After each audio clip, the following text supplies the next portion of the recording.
Radhe Radhe friends, जय श्री कृष्णा। आज इस वीडियो में मैं आपको बताने वाली हूँ अहोई अष्टमी पूजा विधि में क्या क्या सामग्री हमें चाहिए। देखिए, कार्तिक मास की कृष्ण पक्ष की अष्टमी तिथि को यह व्रत किया जाता है और महिलाएं अपनी संतान की लंबी उम्र के लिए यह व्रत करती हैं। जिन महिलाओं के संतान नहीं है वो भी यह व्रत कर सकती हैं। कहा जाता है ये व्रत के करने से अहोई माता उनसे प्रसन्न होकर उनको संतान अवश्य देती है। इस व्रत को पहली बार भी कर रहे हैं तो आपके लिए वीडियो बहुत ही हेल्पफुल है। कोई भी पूजा हम करते हैं तो हमें सामग्री का पता होना बहुत जरूरी है। साल 2025 में 13 अक्टूबर सोमवार के दिन यह व्रत पड़ रहा है। चलिए तो फिर मैं आपको सभी सामान दिखा देती हूँ हमें क्या क्या चाहिए। सबसे पहले तो हमें माता की चौकी विराजमान करने के लिए चौकी चाहिए। चौकी ना हो तो आप पट्टा ले लीजिए। इसके ऊपर बिछाने के लिए लाल या पीला वस्त्र ले लीजिए। देखिए, जो चौकी पर हम कपड़ा बिछाएंगे उसका नया होना जरूरी नहीं है, पुराना भी होगा तो भी चलेगा, लेकिन साफ सुथरा शुद्ध होना चाहिए। इसके बाद अहोई माता का हमें चित्र चाहिए। अगर तस्वीर हो इस तरह की तो तस्वीर ले लीजिए। जरूरी नहीं है नई हो, पुरानी होगी तो भी आप उसे पोंछ के रख लीजिएगा। लेकिन अगर आप कैलेंडर ले रहे हो तो हर साल नया लीजिएगा। कैलेंडर ज्यादा पैसों का नहीं आता, 5-10 रुपए का आ जाता है। इसके बाद हमें अहोई माता की किताब चाहिए।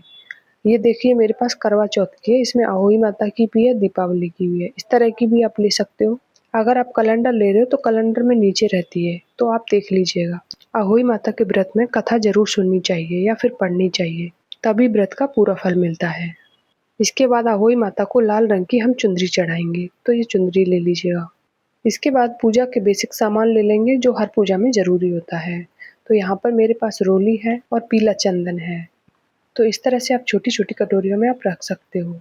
और वस्त्र स्वरूप हम कलावा लेंगे, तो मौली मैंने यहाँ पर ली है।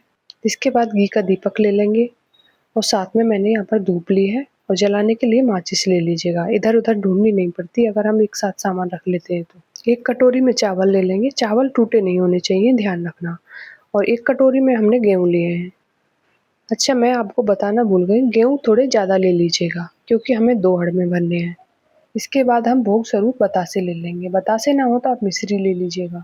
वैसे तो अहोई अष्टमी वाले दिन हलवा पूरी जरूर बनता है क्योंकि माता को भोग उसी से लगाया जाता है, तो आप हलवा पूरी जरूर से बनाइएगा। इसके बाद हम ऋतु फल ले लेंगे।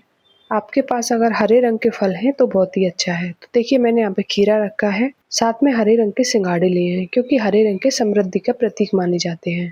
इसके बाद हम माता को माला अर्पित करने के लिए फूलों की माला लेंगे। आपके गार्डन में जो भी फूल हो वो आप ले सकते हैं। देखिए, अगर आपके पास फूल ना भी हो तो अहोई अष्टमी का पूजा कर सकते हैं। इसके बाद हम 2 कमोई ले लेंगे या फिर आप कलश कह सकते हैं इसको। तो मैंने यहाँ पर 1 लिया है, आप चाहो तो 2 ले सकते हैं। अगर आप मिट्टी का कलश ले रहे हैं तो आप 1 दिन पहले उन्हें भिगो के रख दीजिए और साथ में उनका ढक्कन जरूर से लीजिए। कई बार ऐसा होता है हम भिगो के नहीं रखते हैं, डायरेक्ट पानी भर देते हैं। उससे क्या होता है, वो दिवाली तक पानी सूख जाता है। एक मैंने मिट्टी का लिया है, एक मैंने तांबे का लिया है। आप इस तरह से भी ले सकते हो, तांबे या पीतल की, जो कोई भी धातु हो आपके घर में। इस तरह से ये दोहड़ बनाई जाती है। इस तरह से भी आप बना सकते हैं या फिर दोनों मिट्टी के भी ले सकते हैं। इसके बाद हम अहोई माता का लॉकेट ले लेंगे। तो लॉकेट का इस व्रत में बहुत ही ज्यादा महत्व है। क्षेत्रीय परंपरा के अनुसार इसमें 2 मनके डाले जाते हैं, यानी कि मोती डाले जाते हैं।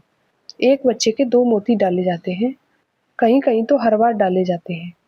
आपके यहाँ जैसे करते हो वैसे कर लीजिएगा। अगर आप पहली बार व्रत कर रहे हैं और आपके पास लॉकेट नहीं है तो भी ये व्रत कर सकते हैं। हमारे यहाँ तो ये लॉकेट सास बनवा के देती है पहली बार। अगर आपके साथ ऐसा नहीं है तो आप खुद भी जाकर बनवा सकते हो। साथ में देखिए, बायना निकाला जाता है। सेम करवा चौथ की तरह ही सारी विधि होती है जो हम करवा चौथ में करते हैं। आपकी सासू माँ सूट साड़ी जो पहनती हैं वो ले लीजिएगा आप। इसके बाद आप श्रृंगार का अपनी सामर्थ्य के अनुसार थोड़ा बहुत सामान दे सकते हैं। अगर आपकी सासू माँ सुहागन नहीं है तो आप कपड़ा दे दीजिए और श्रृंगार की जगह पैसे रख दीजिए। पैसे से क्या होता है कि अगर थोड़ी बहुत कमी होती है वो पूरी हो जाती है। अब सवाल ये आता है कि सासू माँ ना हो तो हम किसको दें, तो आप ननद को दे सकते हो, या फिर इन दोनों में से नहीं है तो आप पंडितानी को मंदिर में दे के आ सकते हो। इसके बाद आप 2 लोटा जल जरूर भर लीजिए। एक हमें दोहड़ में भरना है और एक हमें कहानी सुनना है, तो आप देख लीजिएगा। इसके बाद ये वो टोटल सामग्री है जो हमें पूजा करने के लिए चाहिए। और थोड़ी बहुत ही है सामग्री, ज़्यादा भी नहीं है। पूजा भी बहुत छोटी सी होती है। आई होप आपको ये वीडियो बहुत पसंद आई होगी। अगर आपको थोड़ी भी वीडियो हेल्पफुल लगी हो तो प्लीज़ लाइक और सब्सक्राइब जरूर से कीजिए ताकि आने वाली वीडियो आपको सबसे पहले मिल सके। राधे राधे, जय श्री कृष्णा।